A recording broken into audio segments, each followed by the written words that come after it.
Welcome to Breaking News with Ben Hunt, Jack Forehand, and Matt Ziegler. Before we start, let me remind you what the show is not. Breaking News is not a show about fact-checking. Breaking News is not a show about saying whose bias is the one and only correct bias. And Breaking News is definitely not a show about calling out fake news. Breaking News is a show where we look at today's top stories and have a conversation around our favorite critical question, why am I reading this now?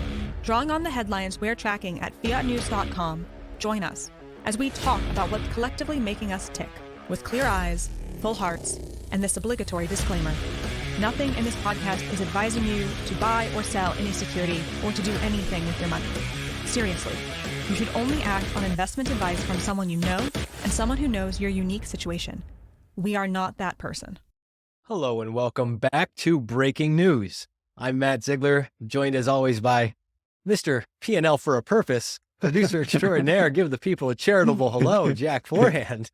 Hello, Jack Forehand. Mr. Tired. I have to thank Ben for rescheduling this because we were supposed to do it the day after P&L for a Purpose, and you would have gotten Vegetable Jack if we had done that.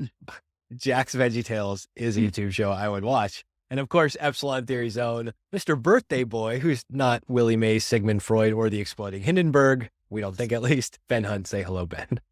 Hello, Ben. Yes, May 6th, a day that, me and Willie Mays. I love that. I love sharing a birthday with Willie Mays. That's a good one. As a really, really cool person to share a birthday with.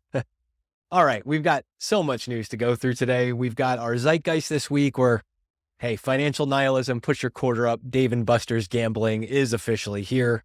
Can't wait for that 3-team parlay on the money line for Asteroids, Galaga, and Mrs. Pac-Man. Got a tweet of the week from Ben on the pickup in U.S. labor costs, how it's maybe stickier than an arcade floor next to the gumball machines. I'm getting extra old-timey today. Jack, you've got a dumb question about being at a financial planning conference, and the products they were pushing all were based on the macro view of higher for longer rates and inflation forecasts. And then I've got a cultish corner about Kelly Clarkson's hit Since You've Been Gone, which is the song I picked for our P&L for a Purpose playlist I did and assigned to Ben. And there's actually a really cool map and terrain story behind it. But first, big story this week. While the Trump trial and the college campuses seem to be barking loudly, the DJT, or perhaps better known as the Trump media and technology stock, seems to be the dog that's not barking right now. So what's going on with America's greatest meme stonk, Ben? Well, honestly, this is just a fascinating story to me about what we pay attention to and what we don't pay attention to. What is in the media all the time and what is shunted over to the side. And I'm fascinated by stories like this, the meta stories, right? It's not the story itself, it's the choice of stories. Why is this story getting attention where this other story is not? And so certainly what we're seeing today is that you've got, I'll put it on the left supporting media, which is most media outlets, most of our national 24/7 media outlets. You've got enormous coverage of the Trump criminal trial in New York.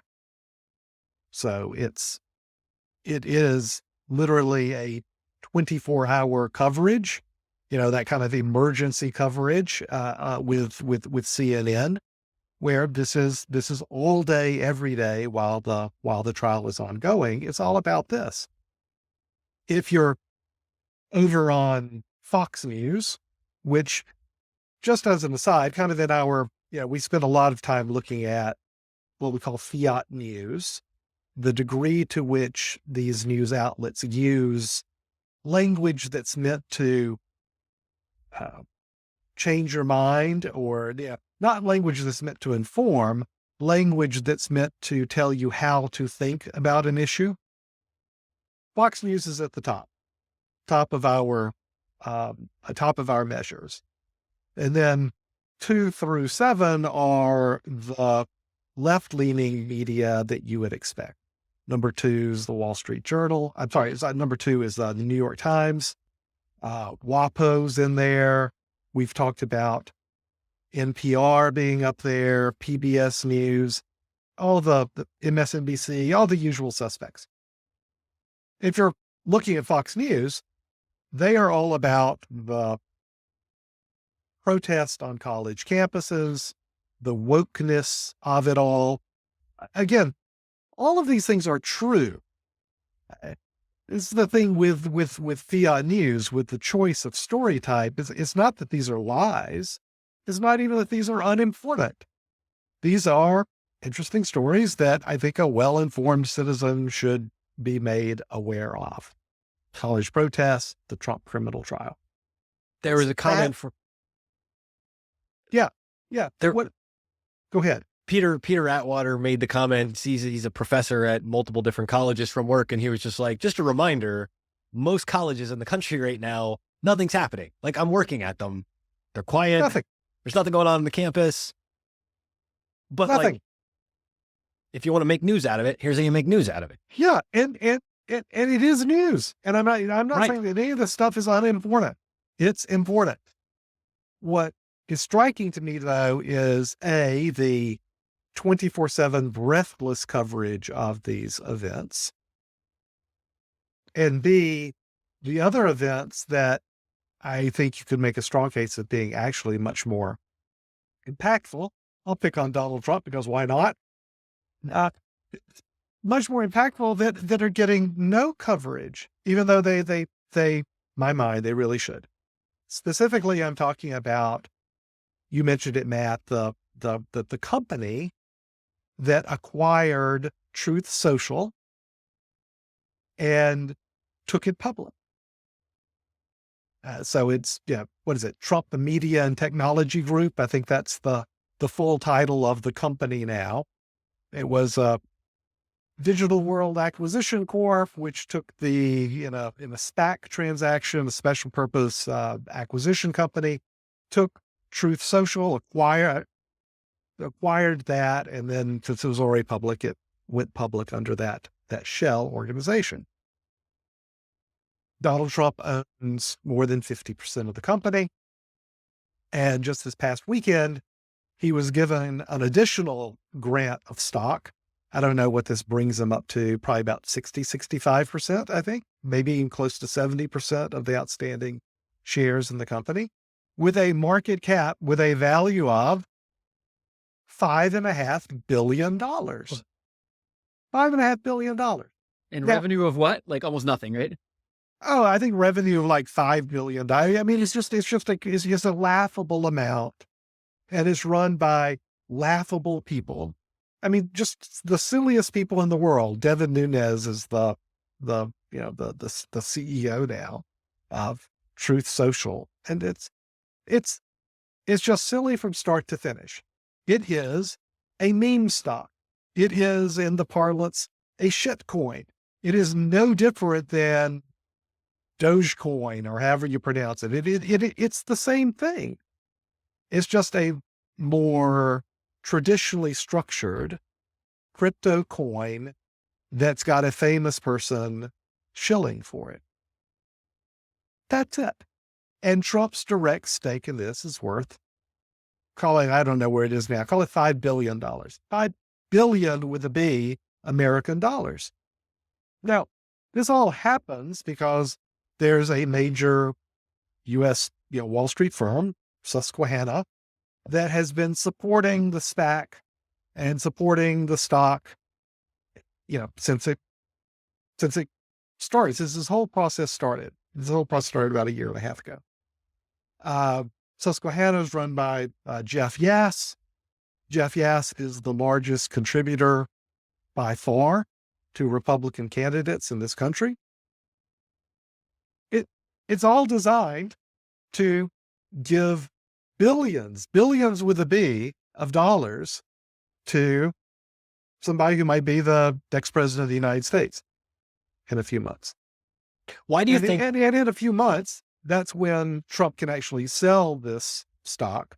He can monetize it for actual cash money. I don't know they'll be worth $5 billion then. It might be worth more, right? But it's going to be worth some billions of dollars to Donald J. Trump courtesy of Jeff Yass and Susquehanna, who were the sponsors of this from the start. And there's no talk about this on any media outlet. I mean, it's it's kind of a buried paragraph of a observation in the Wall Street Journal, because of course they talk about stuff like this in passing. This is crazy stuff to me. What's the, like, not their editors anymore stacking this stuff, but what would be keeping a media outlet from making this interesting to their audience or presenting it as of interest to their audience? Like, what do you think is missing? I don't know, Matt. It's just, it's so odd to me that we have, I mean, it is literally breathless coverage on CNN if you can subject yourself to listen to their coverage of the Trump trial. I mean, it's crazy. It's just crazily over the top, where every statement by every witness is dissected for how it hurts Trump, and how, I think, they have 3 or 4 observers during the day who are looking at Trump's demeanor, saying, well, he really doesn't like this, does he? And it's just this kindergarten crap.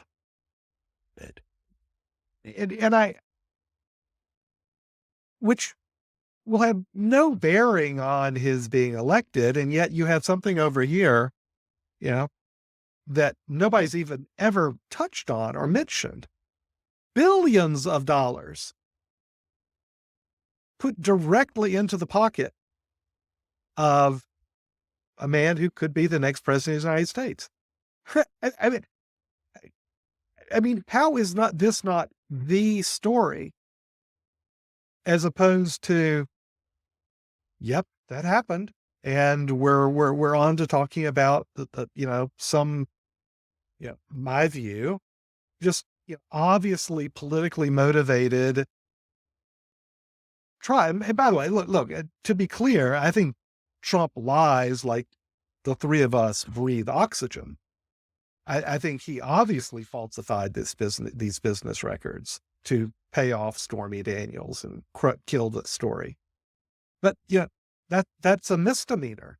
The felony here, which the Biden DOJ said, no, this is a crappy case. We're not going to try him on a felony charge of election interference on this. Hey, it's the felony charge and the like that just makes this. Come on, guys, what are we doing here? It takes away from the real criminal charges here, the federal criminal charges, whether it's on the mishandling of classified documents, mishandling, or whether it's to me, what is just this grotesque putsch that Trump orchestrated to try to stay in office. I don't get it, Matt. I don't understand it. I don't know why there's no attention paid to the things that matter, where there's enormous things paid to these theatrics. I've been thinking a lot of, what do you guys think? I'm hard pressed to come up with a reason other than that they want Trump to keep going. They like being in this theatrical position as opposed to doing actual investigation around actual things that matter. Yeah, it doesn't. I mean, it doesn't seem to make any sense at all. I mean, I would think, the Trump media is going to be a front page story when it inevitably collapses. I'm sure, right? I mean, at some point, this thing is a house of cards sitting on top of almost no revenue. So someday, who knows when that'll be, it's going down 90%, right? And then that becomes the story, especially if Trump is selling into that, because I assume he's going to get rid of this as soon as he can. He's probably smart enough to understand that this is, very overvalued relative to what it's worth. Well, it's worth nothing, Jack, but neither are, I'm sorry, all my Bitcoin friends, but there's no inherent value in Bitcoin. The value in Bitcoin is its elegance and it's good art. Well, whatever you think about all of the crypto coins now, a lot of them are good art. That's why they call them shit coins. There's nothing to a Dogecoin, right? But it was worth, and I think could still be worth, a lot of money. I mean, there are billions of dollars in these crypto coins that mean nothing. It's a piece of art. It's it's an affinity for an idea. And you say, oh, there's going to be no value to having an affinity to something that is associated with Donald Trump, the idea of Donald Trump. I'm not so sure that goes away. I'm not so sure at all. If Donald Trump is president of the United States, I don't think Trump Media and Technology Group stock is going to collapse. Hell no.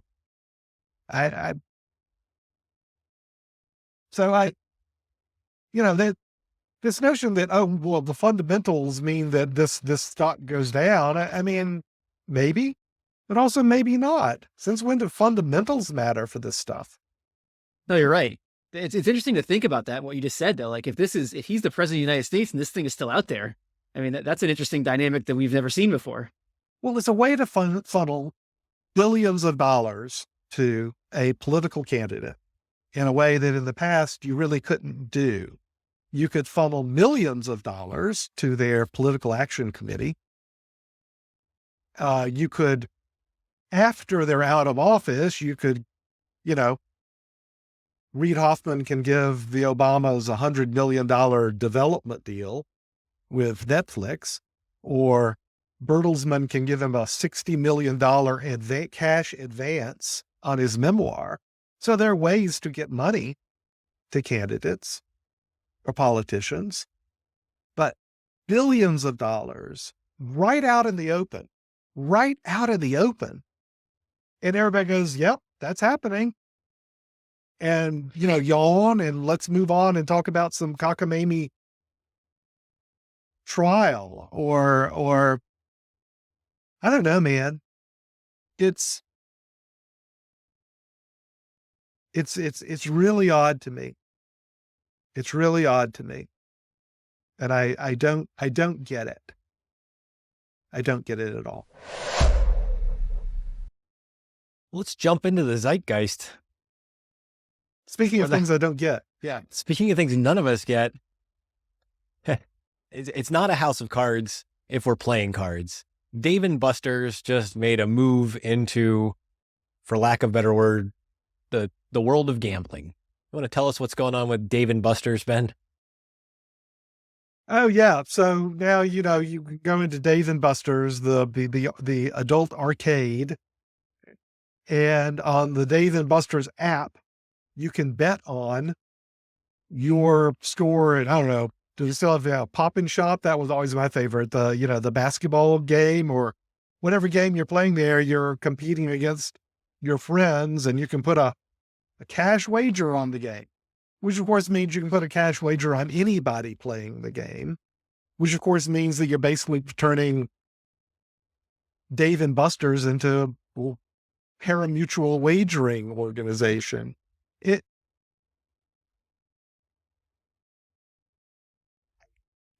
These things are kind of related, right? I mean, we all just kind of say, oh yeah, sure. Why not? Why not have gambling on anything? Let's bet on it. Let's bet on anything and everything. And it's the same attitude with shit coins, with meme stocks. It's like, why not? We'll make up some crazy story about, oh, the short interest is going to be the mother of all short squeezes, MOAS. That's been a story around a lot of these meme stocks. It's all made up. It's all wrong. Jack, to your point, there's no fundamentals here, but we're just so far past the fundamentals. We're not even pretending that there are fundamentals involved in any. I think that's what's really happening today. We're not even pretending I saw Christy Noem. How do you pronounce her last name? Do we know? I don't I've only know. read this name. I don't know how to say it. And you go, oh crap. Yeah, it's one of these names that we've all Yeah. read. We don't, the Right. thing is, we'll call her Christy Noem. All right. So, and she authored this biography. Have you guys seen this? Where she's got a passage in there about how when she met,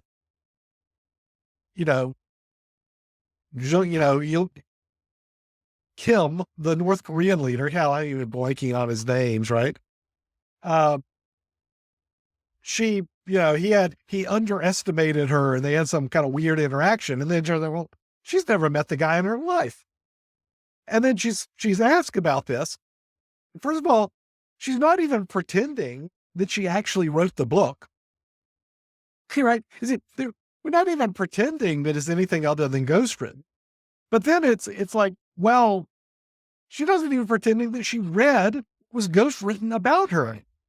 She doesn't even pretend. She says, well, when this passage was brought to my attention, we immediately blah, blah, blah. I've met many world leaders in my time. Like at the Wikipedia page. Like that's what it felt reading this. It was like that.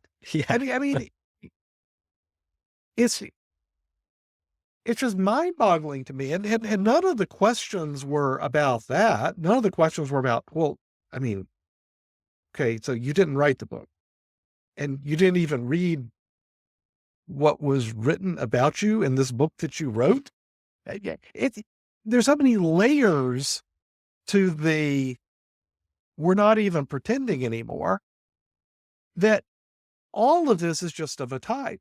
We're not even pretending. Yeah, well, of course it's got no value. Of course it's got no fundamentals to it. Of course I didn't write that. Of course I'm lying. So what?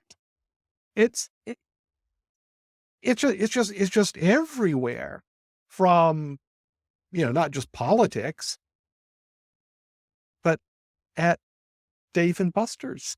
And everything. It's just, we're not even pretending anymore. And I don't get it. I don't get when the water in which we frogs are being boiled. I have no idea how or where it got to this temperature, but here we are. Just think about this for a second. And I know you guys did a cursed knowledge on this too, which was fantastic. This is just everywhere now. So do we just assume, like watching the Sixers and the Knicks, the other week, and we're just like every single inbound pass has odds below it apparently now? Like, is this everywhere? It's not even that though. Also Bill Pito, the host, the studio host, is with the gambling guy, during the Knicks game, talking about the bets she should be making and stuff. It's just amazing to me how it came from taboo, we don't talk about this at all, to it's just a natural part of the Knicks game now that all this betting stuff. What's crazy to me is what's lost. Right? So what's lost here in our focus and our attention on the gambling, the show trial, the meme stocks, the protests, what all these I think have in common when we're not even pretending anymore, is that these are derivatives. Use a financial term. They are derivative. They're a small piece. They're a game that's layered on top of the larger game. And so if we're paying attention to these derivatives, like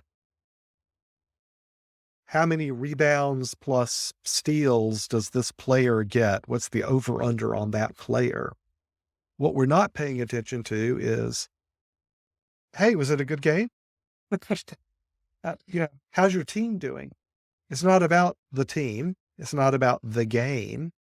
It's not about sport. It's about the bet. Similarly, Jack, you're talking about, well, what are the revenues of Truth Social? Right? Markets are no longer about fractional ownership of cash flows and a real world operating business. We're not There's no attention paid to any of that. It's all on the derivative, on the bet.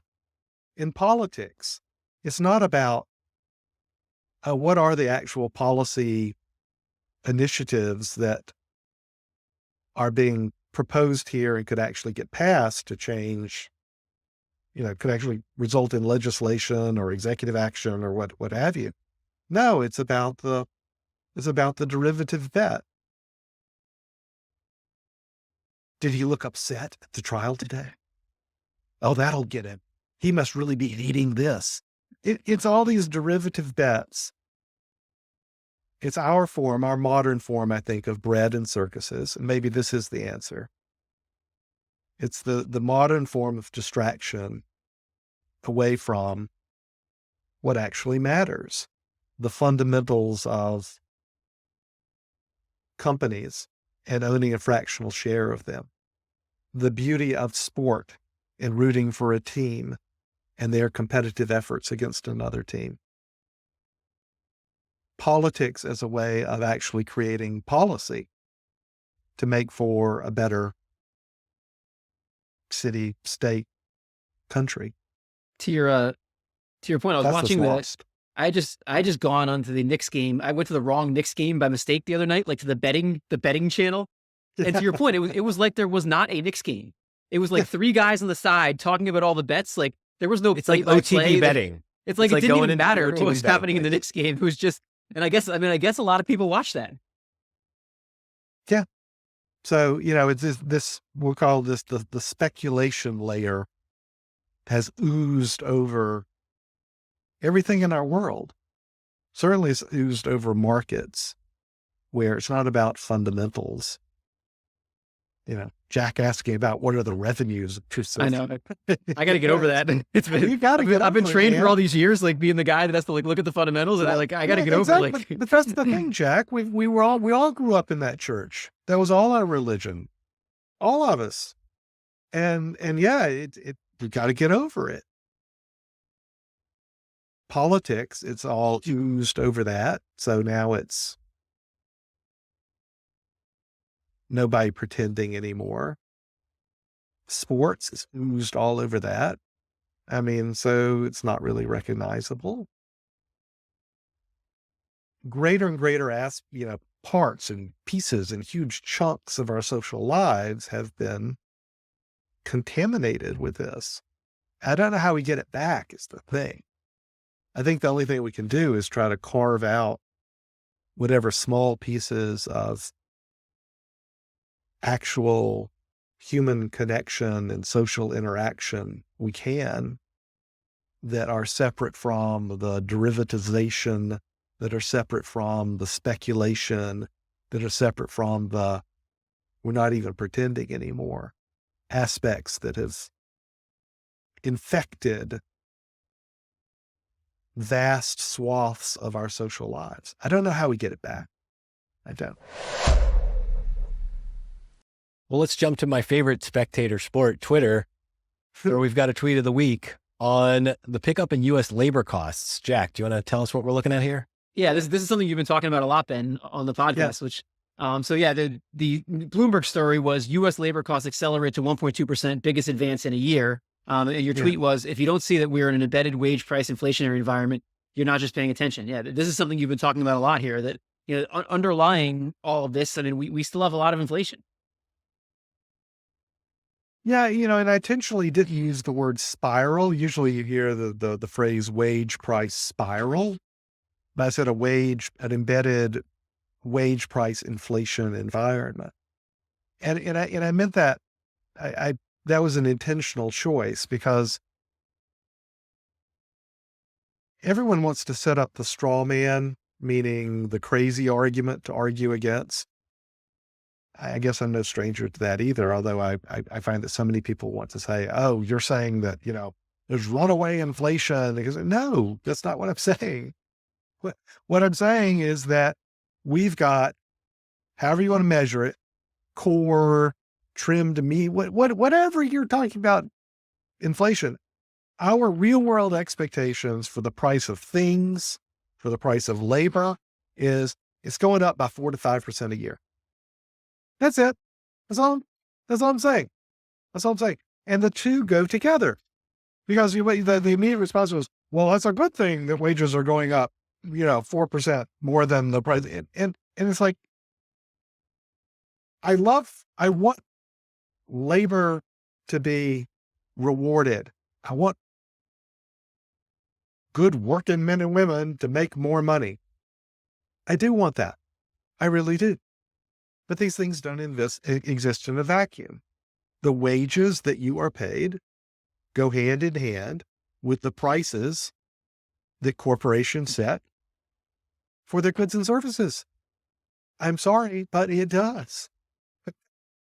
The two are inseparable. They are two sides of the same coin. Wages and prices are two sides of the same coin. This is by the way, this is something that really hit me. We had Bob Elliott on our podcast a long time ago, and he was basically saying this idea. He was like, you're not going to have 5% wage growth and 2% inflation. It's impossible. Like it's impossible. It does. It's not a thing. It's not a thing. And yet, again, it's kind of this derivatization, the speculation layer. We intentionally, or I'll say political entrepreneurs intentionally chop things up into smaller pieces so that you can bet on it, so that you can make political hay out of it. We did this. I'll give you a great example. We did this when we separated the deed, the ownership of a home, from the mortgage, the amount of money you owe on a home.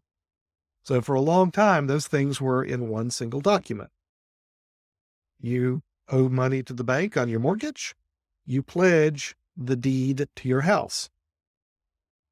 And then what Wall Street invented, was a way to split those things so that you would buy and sell just the mortgage part of things. And you'd have some sort of kind of pointer that goes back to the deed and the ownership if you ever, stopped payments or you weren't able to make payments. But for the most part, we kind of forgot about that part and we just separated off financial aspect. So it's the same with wages and prices. Is in a political self-interest to try to separate the two. But ultimately, because they're not separable, they always come back together. They're two sides of the same coin. So do you think, with respect to inflation, you think we're just in for above average inflation for a long time, right? You're not thinking like we're gonna get 7, 8, 9% inflation again. You're just thinking this is going to be with us for a really long time. What I think, Jack, is that we have a system that is extraordinarily fragile,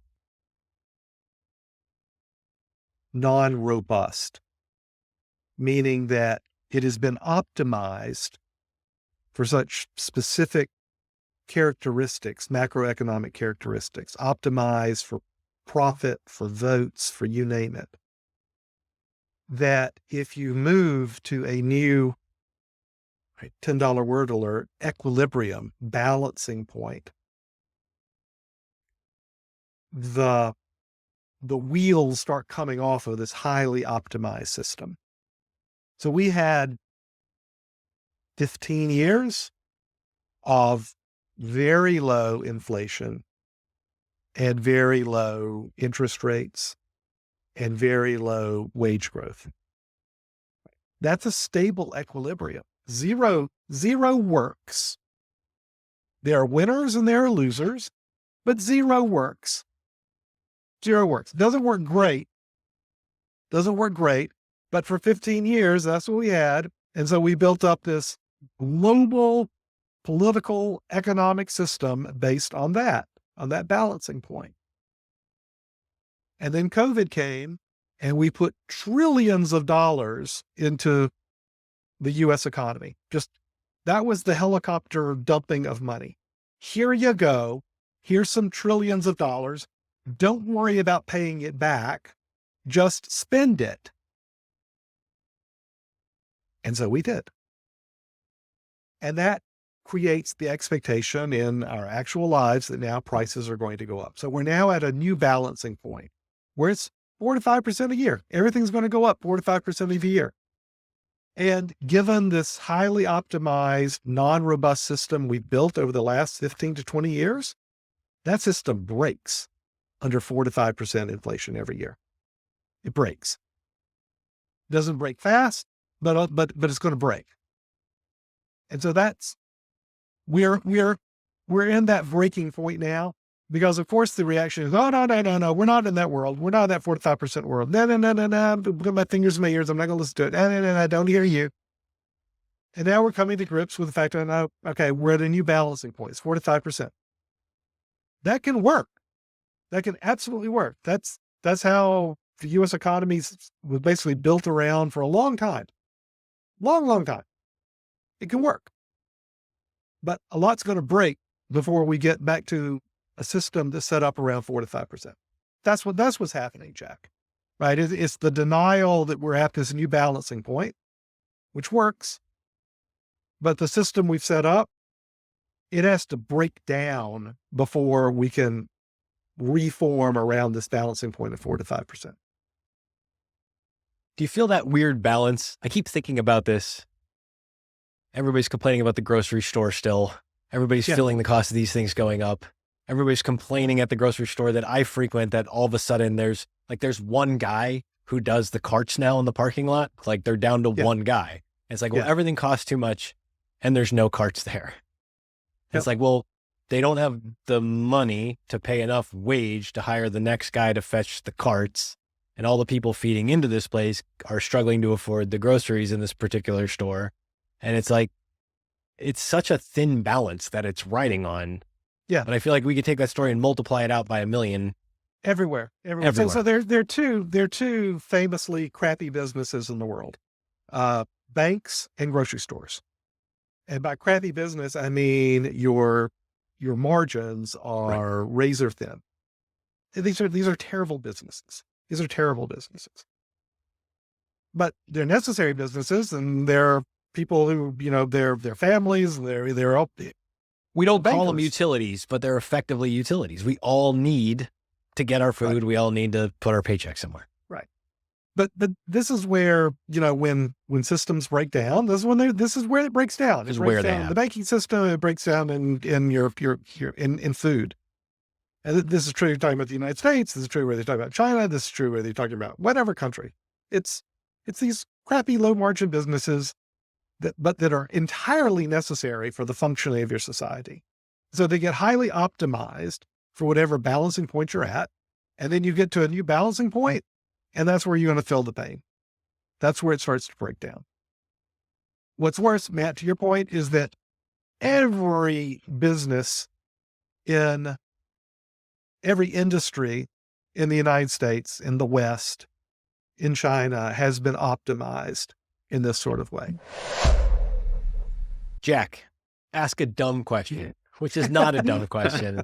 Well, I can do it. I've done it before. Oh man, it's like on command. This is incredible. It's actually a skill. Went to I don't want to call it yet. It's so Pavlovian. It's not that it was a dumb conference, but it's a really interesting observation. And for everybody who's going to conferences this year, I think they're going to see a lot of what you just saw, especially in financial services.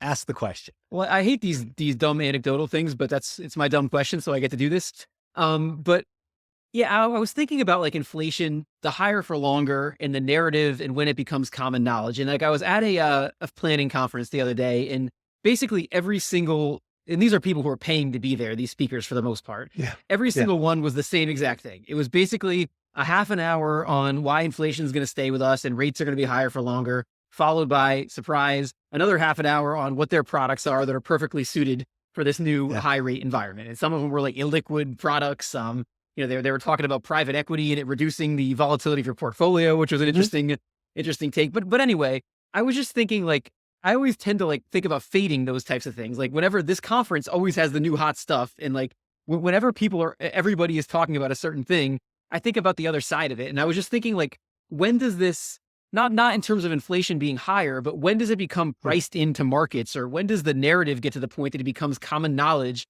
so that, like, from a market perspective, you got to go the other way. And I just don't know if you have any thoughts on that. Oh yeah, I think it's now, right? Because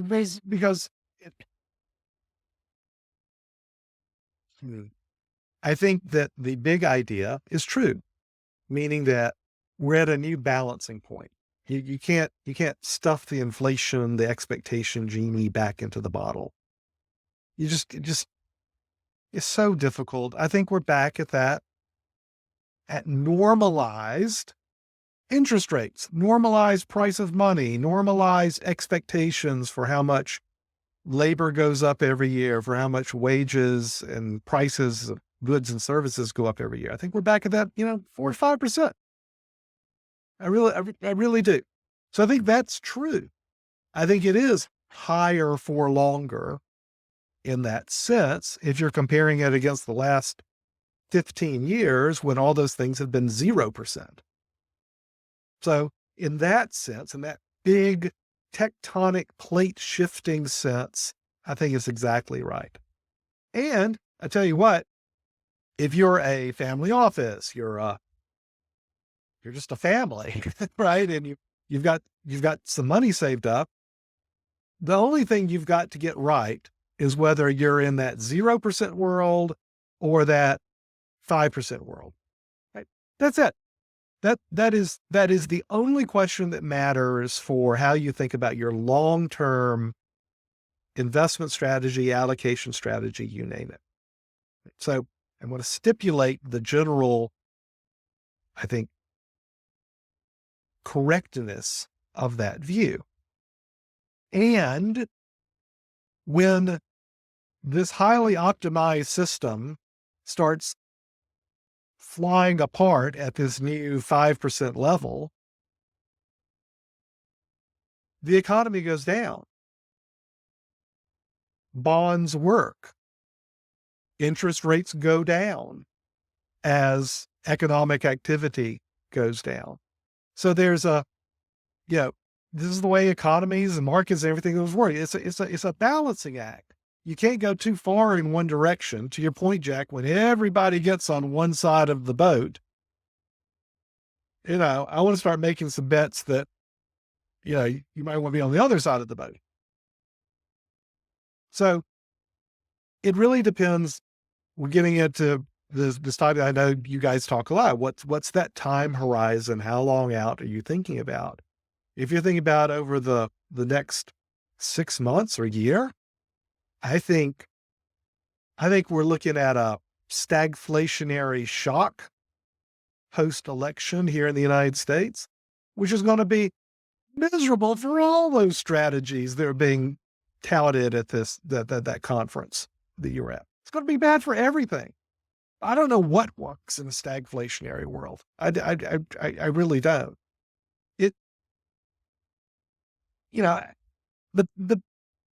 This is what we always say, right? That you want to have a long time horizon.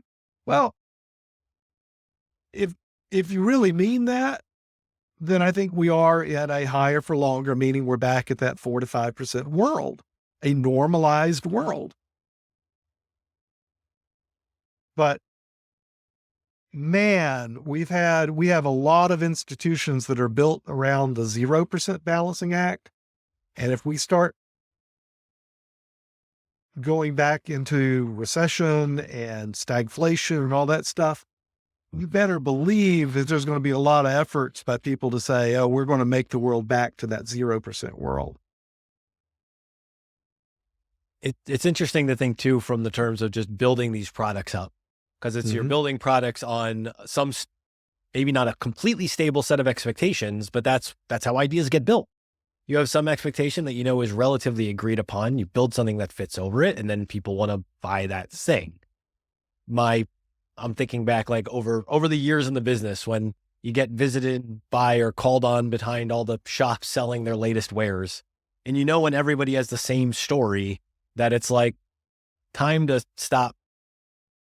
Don't put any new dollars into this thing, because every single person I talk to is trying to sell me the same thing, which means they all have the same expectations and assumptions. And that means something's built into that price. I mean, Ben, I've heard you've talked about it before too. In the financial crisis, what was it? They were handing you the prospectuses for the books, And I think you had a director tell you, what did he tell you to do with the, Yeah, my old boss, right? Say, what do I do with all these prospectuses that I'm getting for all these IPOs? He said, you just put them over in the corner. And then when this cycle turns, and it always will at some point, that's your list of shorts right there. And he was exactly right. I just, is shooting fish in a barrel. They're all based on the same assumptions, on the same vision. It's what markets do. And this is true whether we're talking about being public market investors, it's true for venture capitalists, it's true for private equity people, it's true for bankers and their loans. This is the way of the world. So it's a tough question, Jack. I absolutely believe that we are in higher for longer in that kind of tectonic plate shifting thing when we're talking about decades. I absolutely think that's true. And I absolutely think that everyone's on that side of the boat so that when we get the next shock, you're going to get a lot of people saying, what the hell did I just do? And I think that's a great answer because we deal with this as clients all the time. And, we try to say this to clients, like, rates may be high for a long period of time, but that thing that the guy's calling you up and trying to sell you may still not be something you want to buy. And that kind of, that separation is really important to think like, all right, just what the environment is doesn't necessarily mean that just because that all these people that are out here trying to sell you stuff now, they're selling you something that's going to benefit you. Yeah. Look, I mean, and money burns a hole in everybody's pocket. Especially when you're either nervous and worried, which is what politicians do intentionally to us, or when you look around and you see your neighbors doing better than you. And, both of those things motivate us a lot more than I'd like to believe. So Matt, two things here. First of all, I'm excited that eventually we are going to get a part 2 of the Hot Ones Cultish Corner, because I really like that one. And I know you have more to say on that. So that's coming in the future, and I'm potentially an article tied to it as well. But for today, we're going to talk about, this was really awesome what you did. So we did this, and we mentioned this earlier, but we did this P&L for a Purpose event. We interviewed 24 market experts, including Ben, over a 12-hour period. And you went through and created a song that fit most for every one of them. Like, you have this massive thread on Twitter, which I would highly recommend people go read. And I think today you're going to talk about the one you created for Ben, right? We got to talk about this one. I didn't. So far, nobody has, and there were definitely some risks on this list. I was like, I really hope no pushback. Tick somebody off. No, nobody's directly pushed back. I got a few very nice note from Perth Toll and Meb Faber approving of the George Michael song I picked for her. So there's been some good feedback so far and approvals. But Ben, I got to ask, because I picked you a 2004 Kelly Clarkson song. Are you familiar? Oh yeah, of course. No. This was an inescapable song, but it was inescapable. And, this is when, my daughters were all in their, American Idol phase. So we had a Kelly Clarkson phase in the Hunt House. Now, do you know anything about the making of the song? I know nothing about the making of the song. No. Okay. So the thing that triggered this had to be the song is your topic that you talked about was the map is not the terrain. And we were talking about inflation, which for whatever reason, there's this other indie pop rock song from the same era, from about 2002 or 3 by this band called the Yeah Yeah Yeahs. Have you ever heard their song Maps? I have. In fact, yeah, no. It's crazy. I'm a Yeah Yeah Yeahs fan. Go figure. So for the people who don't know, that's the Wait, They Don't Love You Like I Love You song. It gets played in all sorts of things. So what's really interesting to me is one wouldn't know that Maps is actually the influence for the giant Kelly Clarkson hit. It was actually the source material to make the song. So Max Martin, who's the super producer, and Dr. Luke, who whatever with his name, we won't get into that stuff in the last few years. They're in the studio, and this is a weird thing I think a lot of people don't know about some of the biggest pop songwriters. They don't listen to pop music. Right. They listen to everything else. In fact, in many cases, they'll directly avoid the pop charts until they're trying to just fine tune in the song that's already written, recorded, and ready to go. And they don't, because they're always looking for what's the new interesting thing. So Max Martin is in his post Britney Spears, Backstreet Boys, everything else phase. And he's looking for, I want to do rock again, or I want to do something in that range. And so him and his partner, Dr. Luke, are listening to the indie rock songs of the day. And they come across this song by the Yeah Yeah Yeahs, the song Maps. And they're like, oh, I hate when it gets to the chorus because the song goes here and then it builds and then it builds and it's ready to explode. And it goes all the way back down. And they were like, all right, well, let's just rewrite the song the way we would write it and see if we can make it a smash. So they write Since You've Been Gone. Funny extra detail. Were you familiar with the wonderful body of work by Pink, who also got a shout out on the playlist? Did your daughters like Pink, Ben? I mean, I heard, of course they did, right? But I'm not as familiar with Pink's oeuvre as Kelly Clarkson, for sure. Well, we definitely got, for our friends with the Pink ETF, we definitely got a Raise Your Glass reference in on that playlist too, because I just wanted to make sure I mentioned. I'm familiar. Yes, I'm familiar with that song. Of course. Another great song. Yeah. Pink's fascinating in her own right, but we're going to leave this out. So she says no to the song. She gets first look at the song and she's the top pick to take the song, but she says no. Then they try to pitch it to, I want to say it was Hillary Duff. I had a note here, but now I can't. So like Hillary Duff though, she can't. So Dr. Luke, I think, wants it to be her. She can't hit the high notes. So they're like, all right, well, she's out. She's out. So then Clive Davis is like, all right, well, what are you looking for? And Max Martin is like, I'm done with the Backstreet Boys thing. I need somebody who can rock. And he says, this Kelly Clarkson American Idol girl. And he's like, I don't want another that. I don't want another created pop star. It's like, just go out and meet with her. And so they go out, they sit with her, they play the song, they talk. And she says like, hey, no, I actually really like all this rock stuff. That was part of the cool thing about her as an American Idol contestant. And so she gets the song. The genius of the song, again, is that if you listen to it and you think about it dynamically, if you listen to Maps, you hear, we get to the chorus, they don't love you like I love you, and the song goes off the cliff. You listen to Since You've Been Gone, and my God, when that chorus hits, you have been thrust into perhaps the perfect marriage of basically 80s pop, like 90s Euro stuff. And we have a new era of American pop rock music that enters the charts for the periods that follow. That's a great story, Matt. I'm really glad to hear it. And I've always liked Kelly Clarkson because she seems authentic to me. What the hell do I know? But this makes her seem even more authentic to me. I love it. I'm fascinated by this too. Comment on this if you like the aspect of these songwriters trying to find the right missionary to break their story. They have this thing they want to do. They're not going to look for the headlines to find the story. They're going to look for all the other places to piece together the story they want to tell. How does that strike you? Like, what is it about that process that makes this? I love it. I mean, I totally love it because it just relates. It's the construction of pop stars, right? We all know it exists. It's the same way you had the construction of media stories and politicians and the like. And it's really interesting to me when you've got talent in the construction part and it meets the talent in the talent who can hit the notes and develop it and deliver it authentically. There's a lot of carryovers here because that's what it takes. That's what clicks in our brain to make a song or a politician or an investment idea. That's what makes it work. And you put all those pieces together. And I'm so fascinated by how talent is a small thing. Talent is an individual thing. What we do with the talent becomes the popular thing. That becomes the thing that swirls that everybody can talk about, everybody can sing along to or whatever. But that authentic talent is a small thing that has to be small and local and personal and all those things definitionally. Love it. This needs to be like a series of podcasts, Matt, where you talk about how you came up with each song for each person.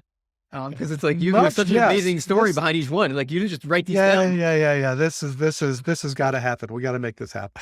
Well, I tried. I did liner notes that, like you said, they're in a thread on Twitter. There's a Cultish creative post where it's all written out. And I think the song links came across better. But yeah, I mean, before you know it, I'm going to be trying to say why Islands in the Stream is a relevant song for macro strategists. But why not? But why not? But why not? I'm going to have some fun. I've got some notes here. Let me take it through what I heard today, guys. So we started off with the big picture. I go back to this all the time. I think this is one of my favorite epsilon theory epithets of why am I reading this now?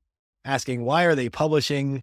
Why are they talking this thing up? Why are they trying to tell me how to think now wherever I'm looking? Because the big stories aren't always the biggest stories. But all those stories, they're maps, they're explanations. We have to step back and say, like, what's serving who? Is this serving me? Does this matter? Take it back to that last thing. Does it matter for the talents that I have that I want to put into the world on my local level? We talked about business fundamentals, about how business fundamentals I wrote are basically now just degen fun.